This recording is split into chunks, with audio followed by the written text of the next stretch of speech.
Now I'm going to start with the physiology of muscle. Okay, we have discussed about the structure and anatomy of the muscle, how muscle form, what is the different component of muscle, and now we will discuss their use, how those structure play their role in the function of muscle. Before discussing the physiology of muscle or how muscle contract, first we should know something about what is the factor, what is the cause for muscle contraction, how muscle can contract, and from where order comes from. We all know muscle contract by getting stimulus from nerve. Muscle contract by getting stimulus from nerve. And that is what is that stimulus? Stimulus means some effort. There are two things. When you want any response, you should apply some type of stimulus. Stimulus means it is dependent on desired response. When you need great response, you should apply great stimulus. When you need high response, you should apply high stimulus. Suppose if you want to get good marks in exam, you should study more. So you can imagine, you can consider study as a stimulus and your result as a response. So for any response, the stimulus, it is dependent on stimulus. Any response is dependent on stimulus. So whenever you will apply any stimulus over either muscle or nerve, it will respond. Clear? But sometimes we can feel we are applying stimulus over nerve and we are getting response in muscle, because we cannot see the nerve. We cannot see the nerve, but we can see the muscle, because nerve is inside the body, but movement produced by muscle is visible. So whatever we see, we will feel that is the response. So if you want to see any response, you can apply any or required amount of threshold level of stimulus to the muscle or nerve. So how muscle respond? It is because of propagation of action potential.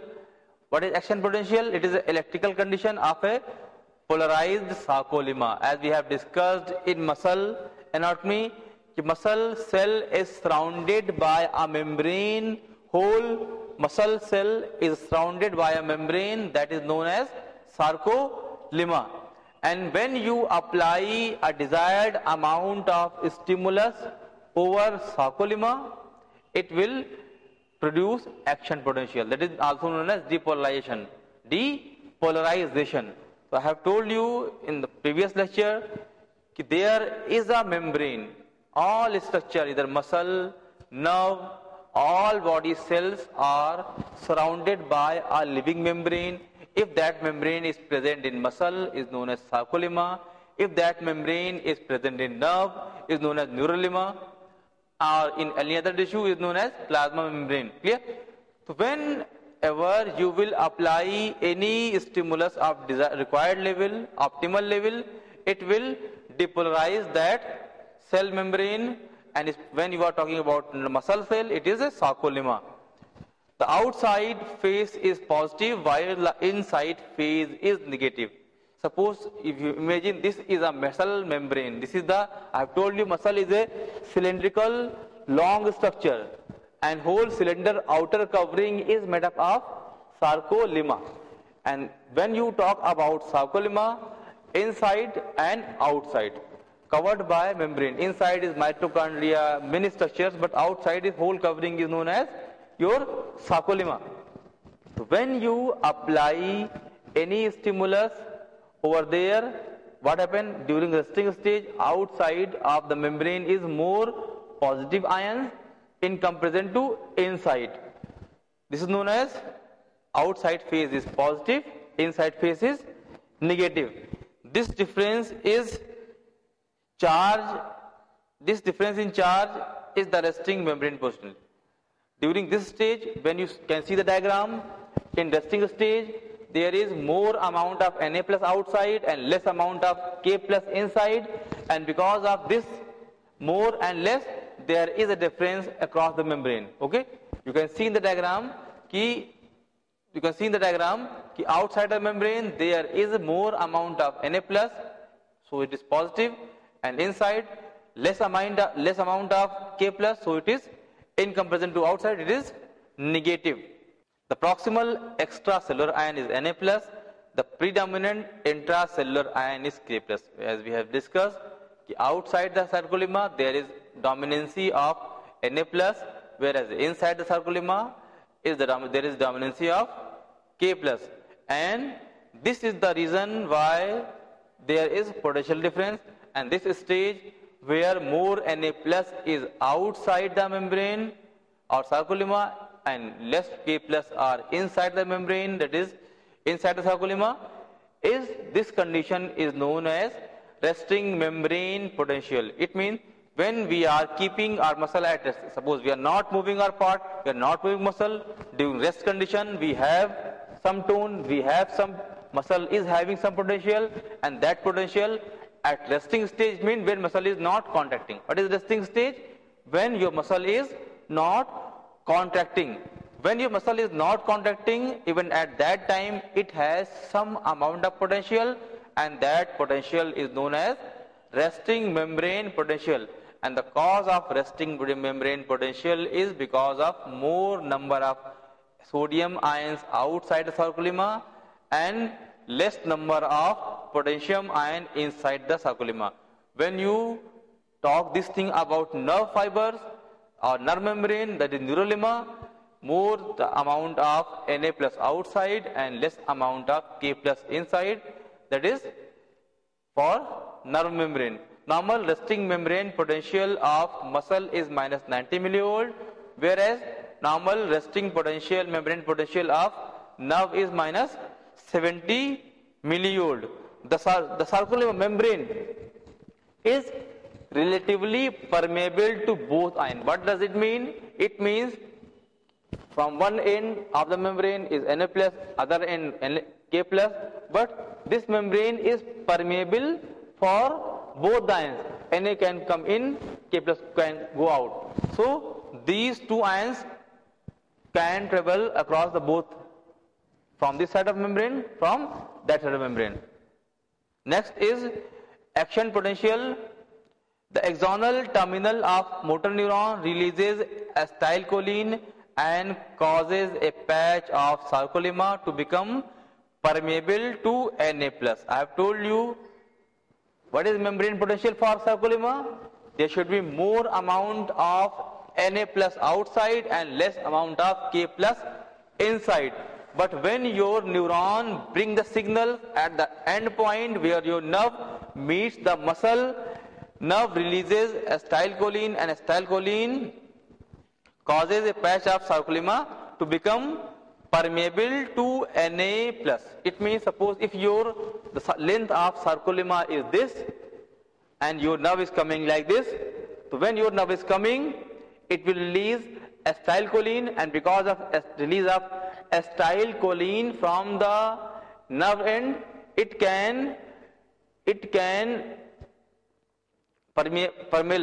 make some portion of membrane permeable. What is permeable?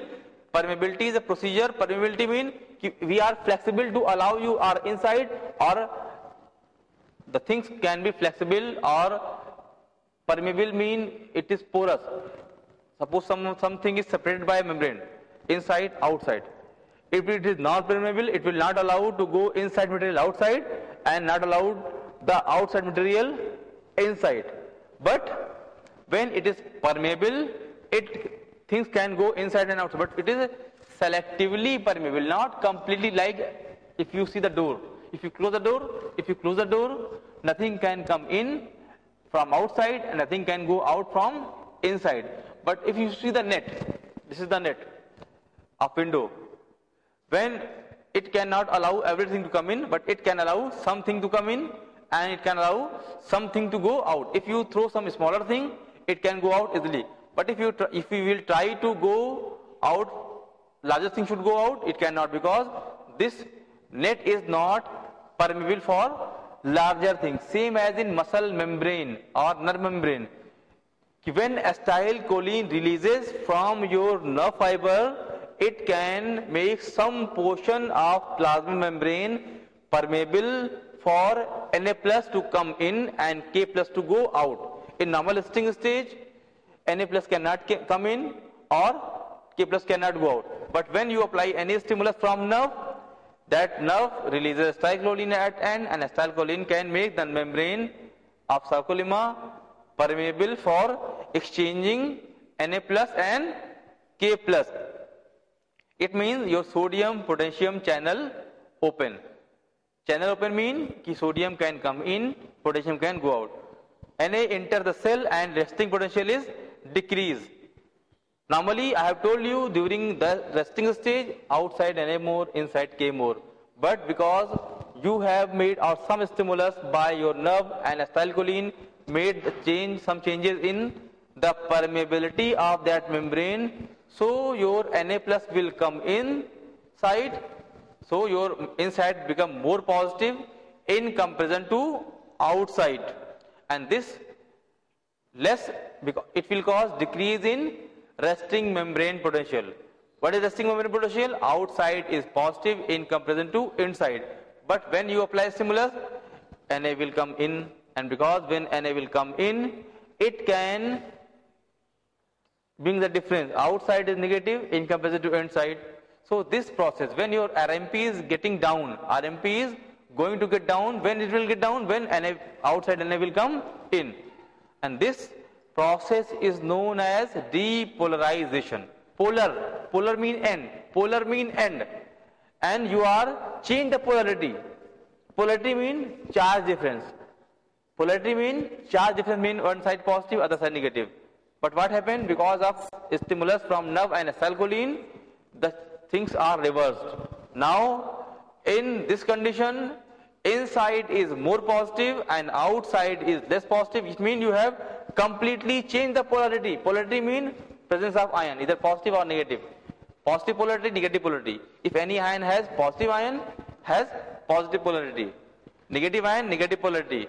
And here, by applying stimulus either by nerve or by acetylcholine, you are changing the permeability. So changing the permeability, and this type of change in sarcolemma is known as depolarization. And if how we can produce depolarization? If we apply a strong stimulus. A strong stimulus means desired stimulus. Suppose for example, in exam, if you need 40 marks out of 100 to get pass, it means your threshold of passing is 40 marks. If you will get 39 marks, even after 39 marks, you will not get pass. Even if you get 0 marks, you will not get pass. You can see the difference. The person who got 0 marks and the person who got, or person who got 1 marks and person who got 13 marks. The difference between both is 39 times. One person got 1 marks, other person got 39 marks.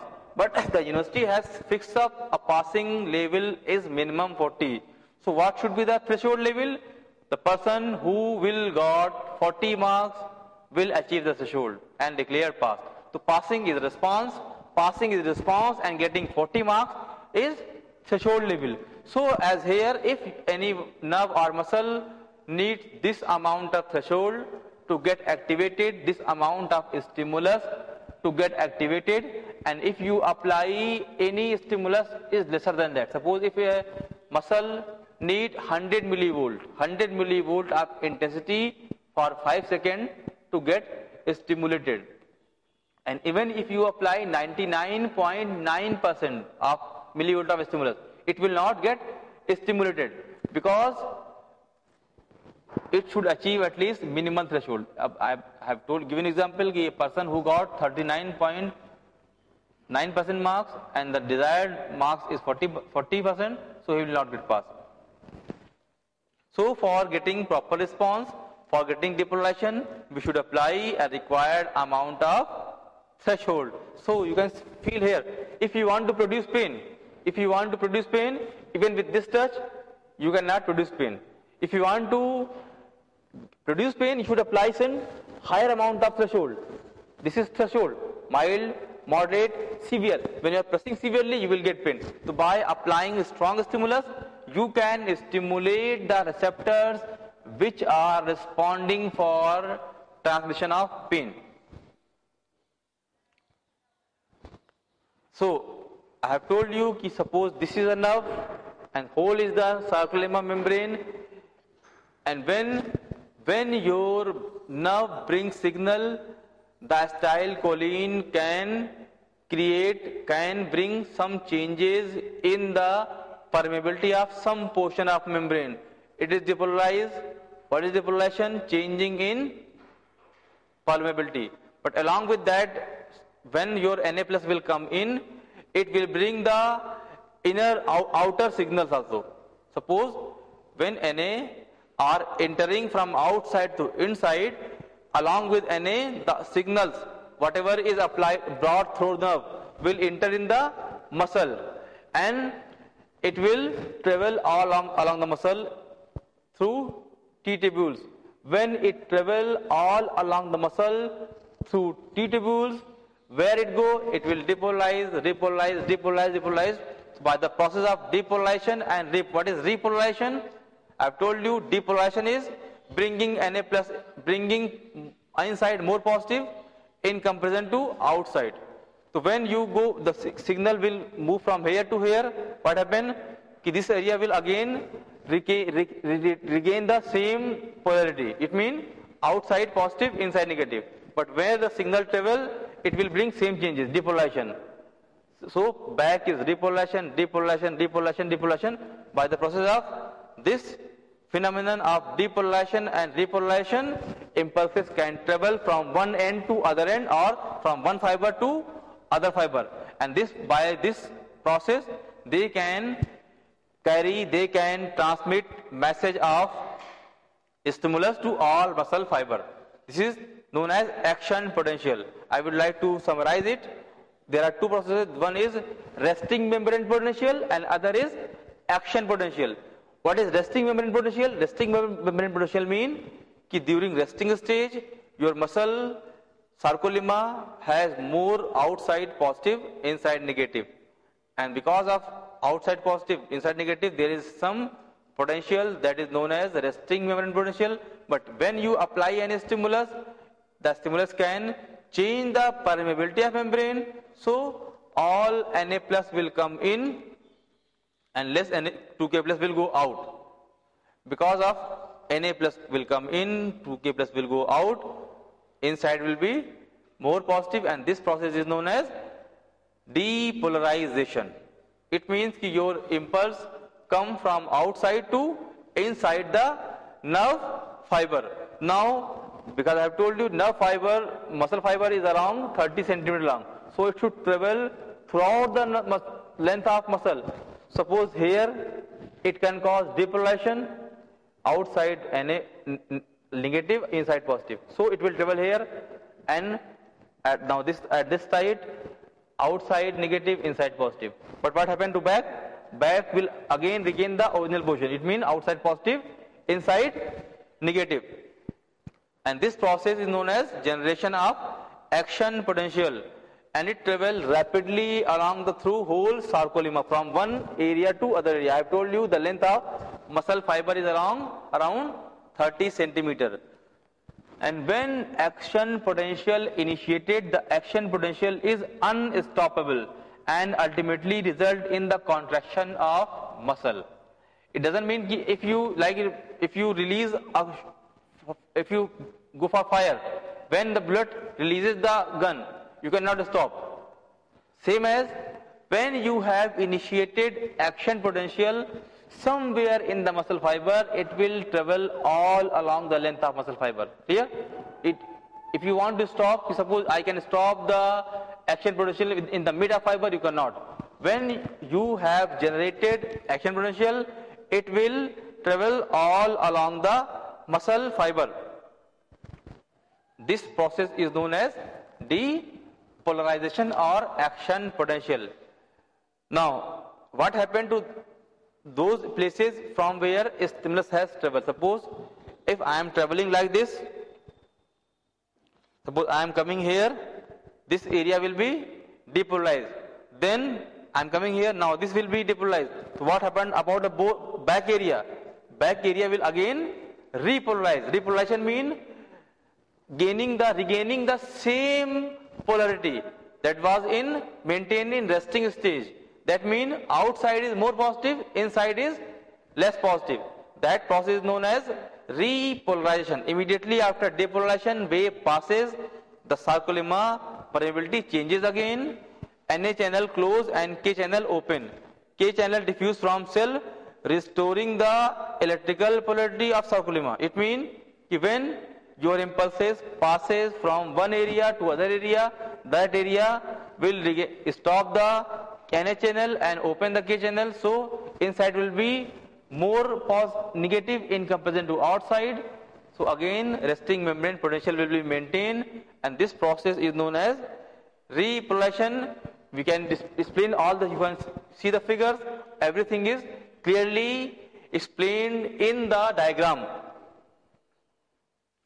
Repolarization occurs in the same direction as polarization and must occur before the muscle cell can be stimulated again. Can be, what does it mean? Repolarization occur in same direction as depolarization. Suppose if this is a length of muscle fiber, initially you apply any stimulus here, this area will be depolarized and impulses will enter inside. So impulses will travel like this. So impulses will come from here to here. So this area will be again repolarized. If you want to depolarize this area, suppose you have applied stimulus here. This area is depolarized. Stimulus entered, travel to this area. When stimulus reaches here, now this area should be repolarized. If you apply any stimulus to that area which was, it means if you apply any amount of stimulus over the depolarized area. Depolarized means change permeability, remember it. If you want to depolarize any area which is already depolarized, whatever stimulus you will apply, it will never depolarize. Clear? Like when you are eating something and you have full of your mouth, whatever speed you have, if your mouth is full, you cannot go for second bite. First you should release whatever you have in your mouth, it should go to the stomach, then you can take other bite. Whatever delicious food you are having in your hand, you cannot eat because your mouth is full of the food. Same as here, if any portion of nerve or muscle is depolarized, you cannot depolarize that again because there is already depolarization. So whatever stimulus you will apply there, it will not depolarize. I have told you earlier that for depolarization of any area, we should apply a stimulus of desired level. But like a person is crying, a person is weeping, clear? If you are slapping one slap, he start weeping. When he is already weeping, whatever you do, or you apply 4 slaps, 5 slaps, 10 slaps, he will again cry. He will not have any other response.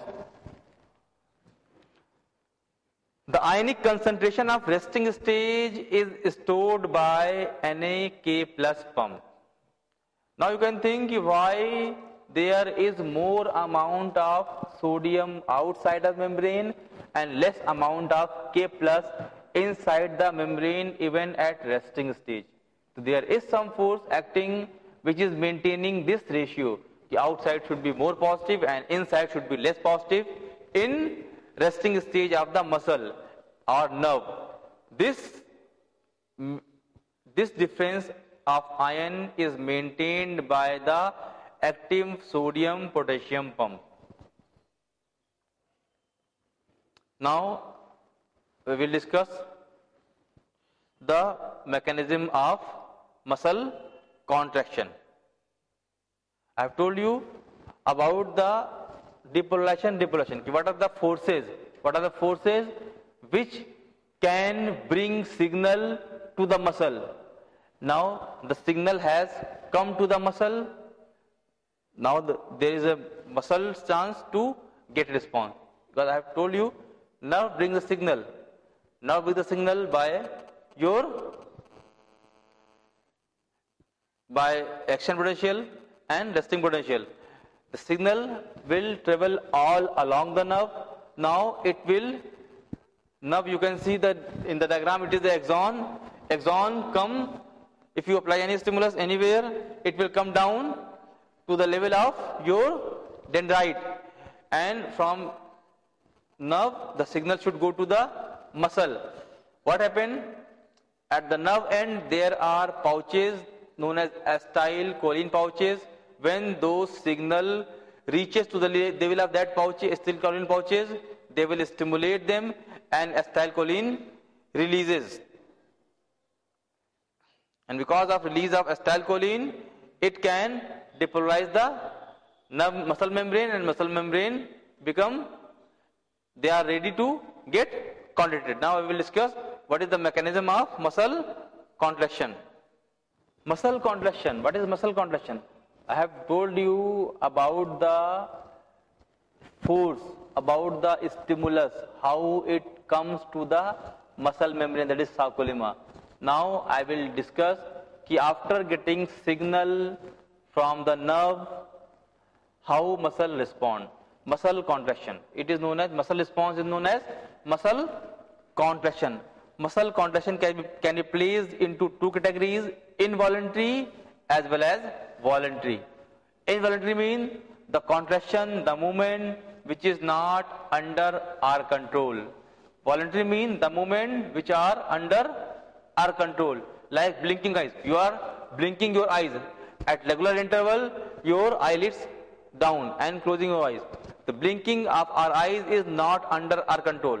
It is involuntary movement.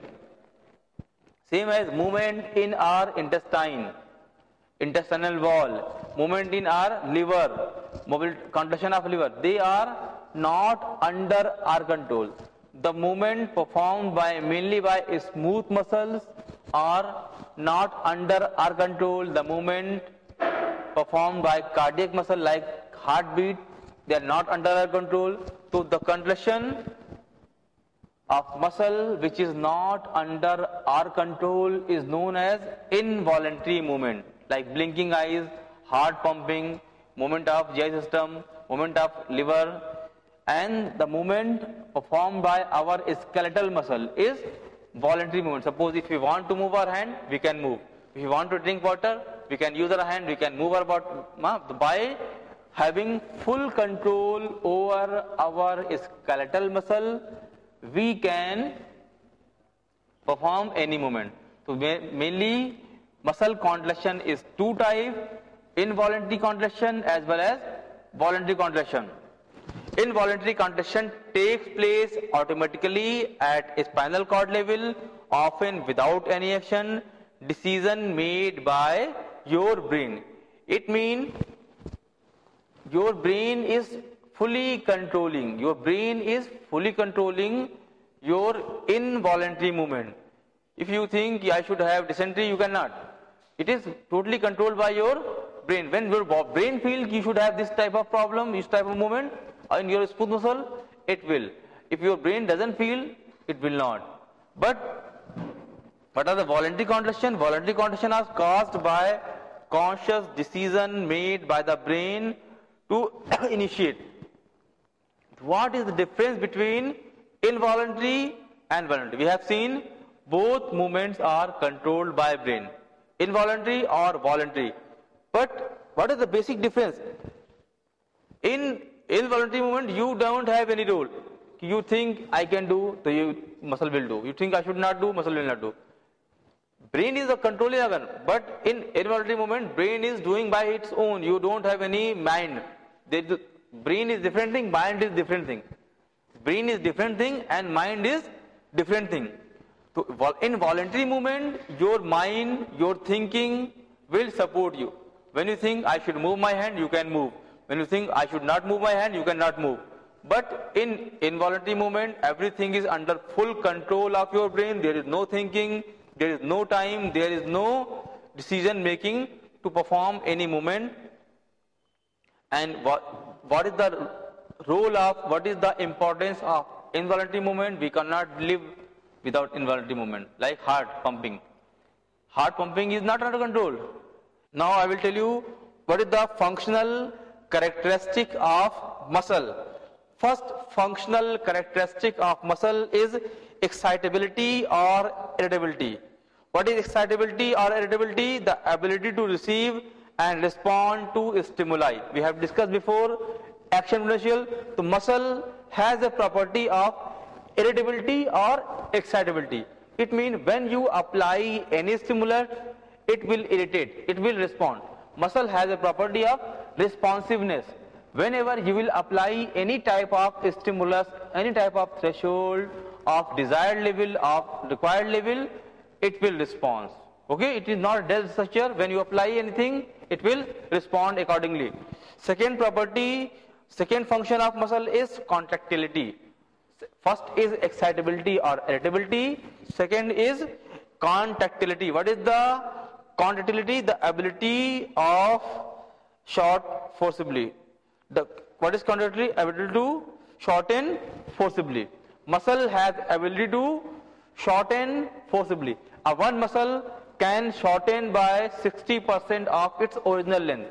So all muscle, all skeletal muscle has property of getting shortened, and this property of shortening is known as contractility of muscle.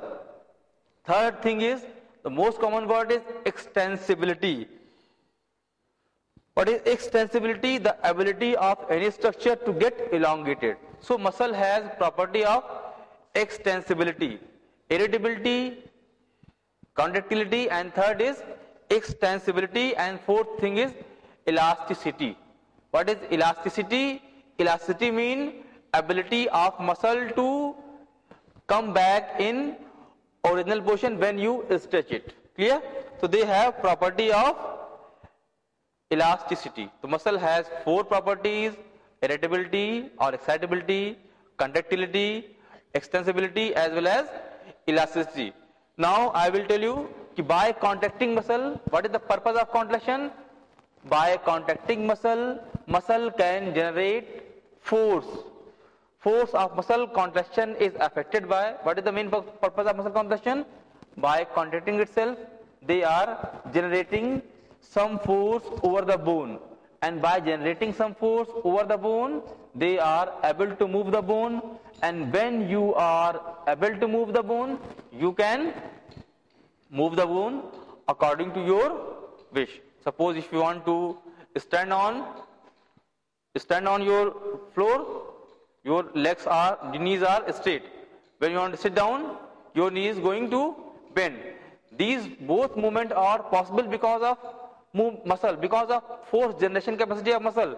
If you don't have any force in muscle, muscle cannot have any control over bone, and when muscle will not have any control over bone, bone can go anywhere.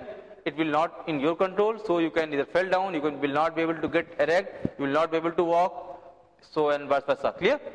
So muscle is the main force generating organ in the body. Clear? So how muscle force generation can be affected? How muscle force generation can be affected, or in other words we can say how force of muscle contraction is affected. First is by number of muscle fibers stimulated. Clear? I have told you the basic contractile unit of muscle in anatomy. I have told you it is muscle fiber, which is made up of actin and myosin filament. And I have also shown you in the diagram there are thousands of fibers are present in muscle. Thousands of fibers are present in a single muscle. Sometimes we need to perform light work, we need less force generation. Sometimes we are going to lift heavy weight, we need force generation. So even with force generation as well as contractile body, when we want to contract a muscle, we can contract. When we want to lift heavy weight, we can lift heavy weight. When we want to lift light weight, we can lift light weight. It means that muscle, especially voluntary muscle, they are fully under our control. Clear? They are fully under our control. It means that when we need less force generation, we should stimulate less number of muscle fiber. When we need heavy work to perform, we need to stimulate more number of muscle fiber. In next chapter we will discuss what is motor unit. But here I will tell you, motor unit is a structure combination where number of muscle fiber are supplied by one motor neuron. I have told you muscle and nerve both can work together, both will work together. Without nerve, muscle is waste. Without muscle, nerve is waste. The main function of nerve is bringing signal either from brain or from other areas, and main function of muscle is responding to that signal. So how these things respond, how muscle responds? By making a functional unit known as motor unit. Muscle can respond to the nerve by making a motor unit. What is motor unit? Number of muscle fiber supplied by one single motor neuron. Number of muscle fiber supplied by one single motor neuron. Like you can see in the, we are using some smaller bulb for decorating our houses. There is only one wire which is supplying current to all bulb, smaller bulb. If you switch off the button, all will not work. If you switch on the all will enlighten. Clear? It means all, suppose a chain of that bulb has 100 bulbs, smaller bulb, all bulbs are getting current from one wire. So you can imagine motor unit like that. The number of muscle fiber, suppose 100 bulb or 100 muscle fiber, and one wire is one neuron. So one neuron is supplying to different muscle fiber by branching. Okay, this is known as motor unit. So one muscle may have number of motor units. One muscle may have, suppose a muscle is composed of 10,000 fiber, it may have 100 of motor unit, it may have 50 of motor unit. It means 50 muscle fibers are supplied by one motor neuron, other 100 are supplied by other motor neuron. So what is motor unit? Number of muscle fibers supplied by one motor neuron. So when you want to generation of more forces, you should recruit mean you should use more motor unit to generate force. When you want less work to get performed, you should generate less motor units. Clear? Depending on the recruitment of motor unit, your force of muscle contraction will be decided. Less units are recruited, less force. More units are recruited, more force. Second thing is relative size of fiber. We are discussing the force of contraction, factors affecting the force generation capacity of muscle fiber. First factor is number of motor units recruited in the particular work. Suppose if I am trying to lift this laptop, I will use a smaller or less number of motor units. But if I am going to lift this whole podium, I need to recruit more number of fiber. Like if you want to make big building, you should have appoint more laborers. When you want to do less work, you should have less labor. So motor units are less like a functional labor of our muscle. They are different labors. When you want more work, more labors. Less work, less labor. Second component which can affect the force generation capacity of your muscle fiber is relative size of fiber. Size also matter. If you are using smaller size of motor unit, they will perform less work or less force. When you are using larger size motor unit, you can perform more work. Clear? So all muscle motor unit doesn't have constant amount of muscle fiber. All motor unit doesn't have constant amount of motor or muscle fiber. Some muscle fiber have only one nerve supplying only 20 fibers only, like your facial muscle, like your finger. Those muscle which needs precise movement, like eyeball movement. The muscle which is controlling your eyeball movement. The muscle which is controlling your eyeball movement. So all movement which need very fine movement, all fine movement, like finger muscle. Finger muscle are having a smaller size motor unit. What is small size motor unit? It means one neuron is supplying only few muscle fibers. What is large motor unit? One neuron is supplying number of muscle, maybe 100, 200, 1000. Okay, we will say it is large. It is a large motor unit. So larger fiber produce greater force. Regular exercise causes muscle fiber hypertrophy. How can we make fibers larger? Fibers, first thing is more number of fibers. Second thing is more healthy fiber. If you appoint 100 laborers of 50 kg weight, lean and thin, don't have energy, they are working, and in other construction site you can appoint only 20, but they are stronger enough.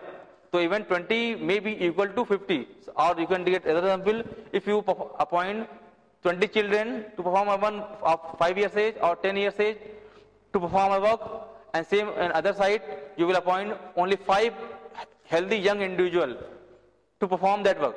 So that healthy young individual will perform better work than that child. Same as if you are recruiting more amount of fiber, more work. More fiber, motor unit, more force. Second thing, healthy fiber, larger work. Larger fiber, strong force. Small fiber, small. The first thing is number of motor unit. Second thing is size of muscle fiber can affect the force generation capacity of your muscle. And how can we strengthen our muscle fiber? How can we strengthen? By regular exercises, we can make that smaller we can convert those smaller fiber into larger fibers. Clear? Third is frequency of stimulation. What is stimulation? I have told you, without stimulation you will not get response. Without stimulation you will not get response. Stimulus is, suppose this hand is applying stimulus and this is going for response. When I apply less stimulus, it will have less response. But if I increase my stimulus, this biceps will increase response. So frequency of stimulus is directly proportional to response. Force transferred from muscle to load, repeated stimulation produce sustained contraction, transfer more complete during sustained contraction. Frequency of stimulation means force transferred from muscle to load. Force transferred from muscle to load. Repeated stimulation produce sustained contraction. If you are applying same amount of stimulus, clear? So you will get same amount of response. Sustained mean there is no change. When your stimulus is same, response will be same. When you will vary your stimulus, response will vary. If you apply smaller stimulus, small response. A large stimulus, large response. Same stimulus and same response. Clear? Then next is degree of muscle stretch.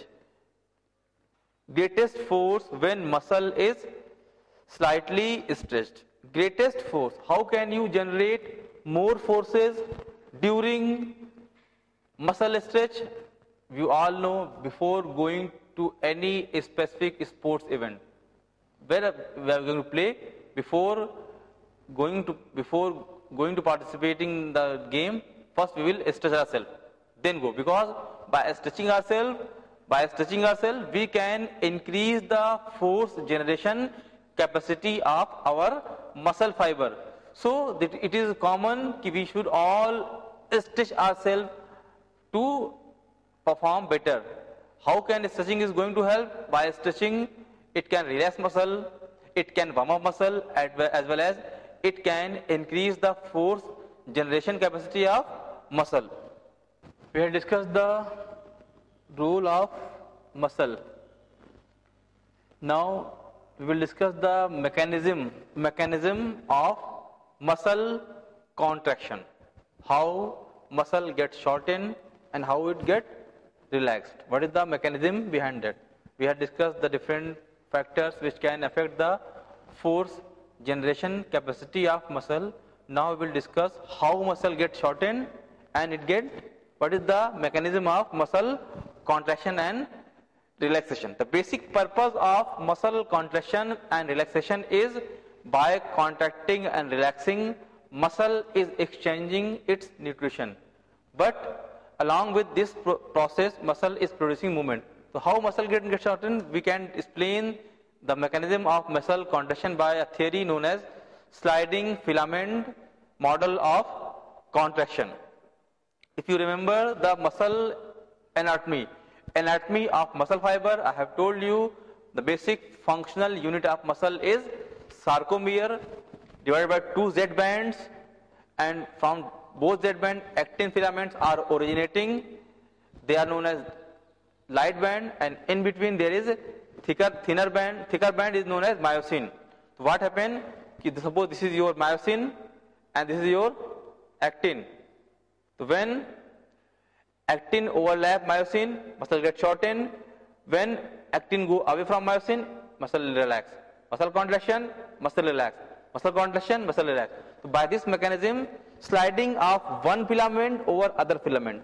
This type of mechanism is known as sliding filament theory. One filament is actin, other filament is myosin.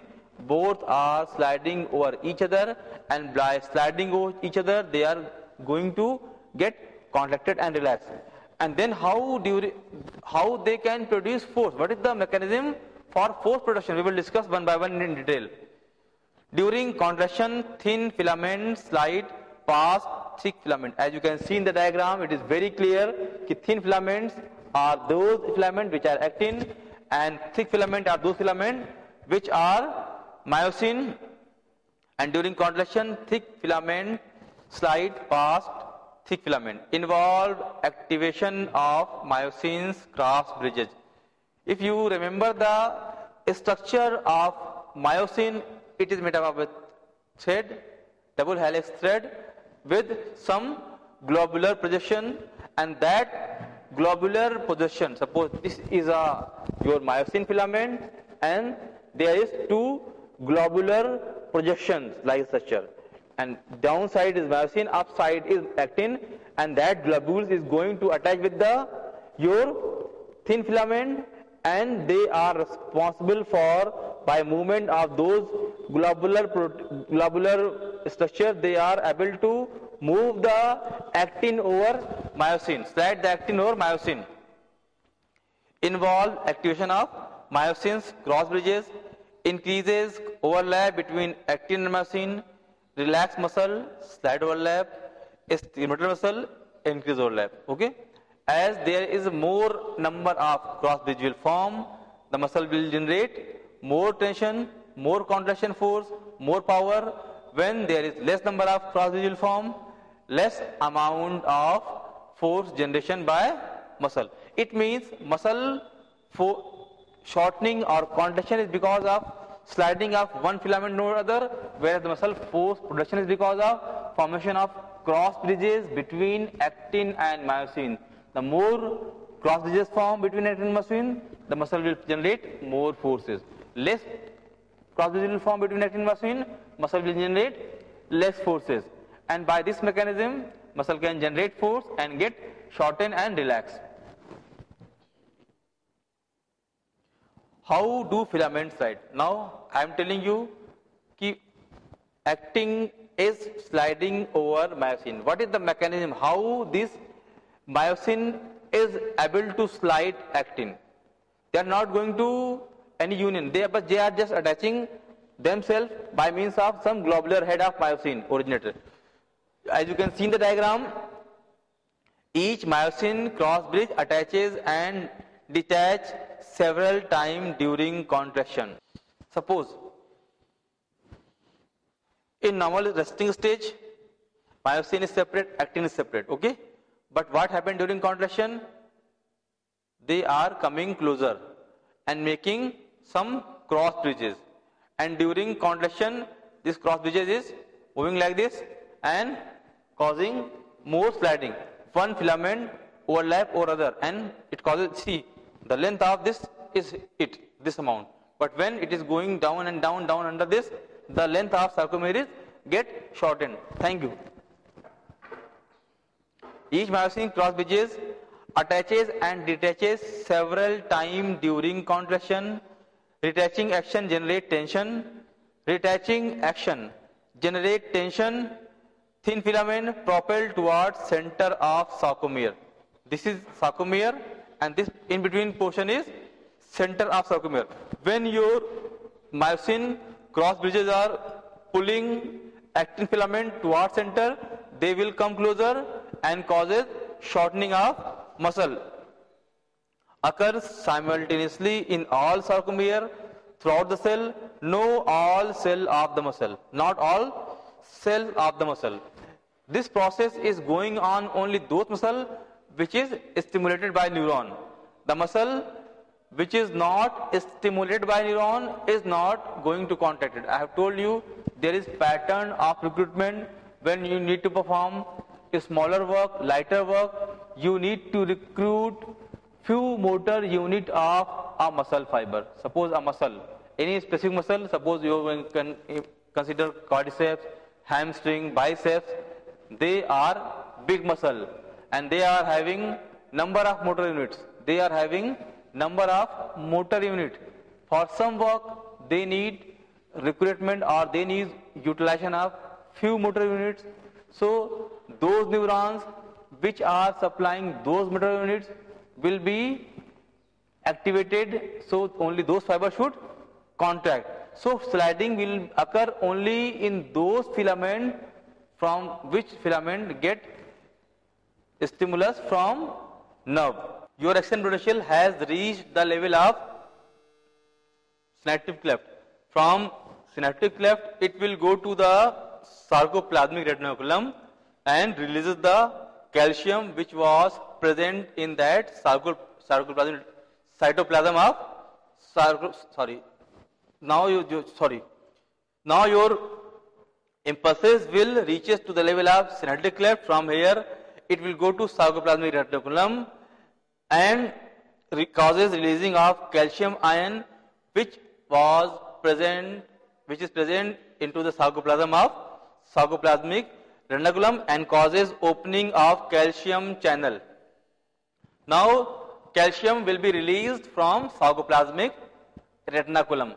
Calcium bind, after releasing the calcium from that retinoculum, it will bind to the troponin of your actin filament, and because of binding of calcium to actin filament troponin, it can alter the shape of that troponin TNC and causes blocking of action of tropomyosin remove. It means the tropomyosin which was present over actin filament, which is the main responsible factor for preventing cross formation.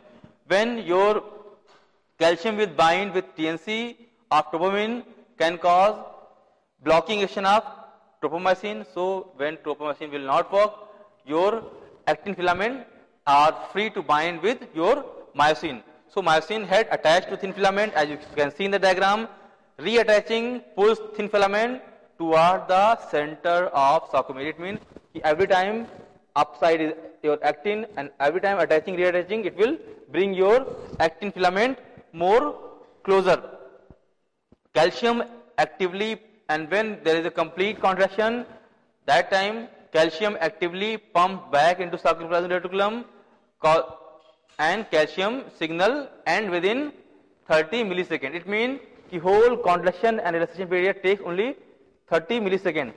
Tropomyosin blocked, reestablished cross bridge activity and relaxation. When calcium will go again in the reticulum, now tropomyosin will again get activated, and because of activation of your tropomyosin, it can further prevent the cross formation, and when there will be no cross formation, muscle cannot contract at all.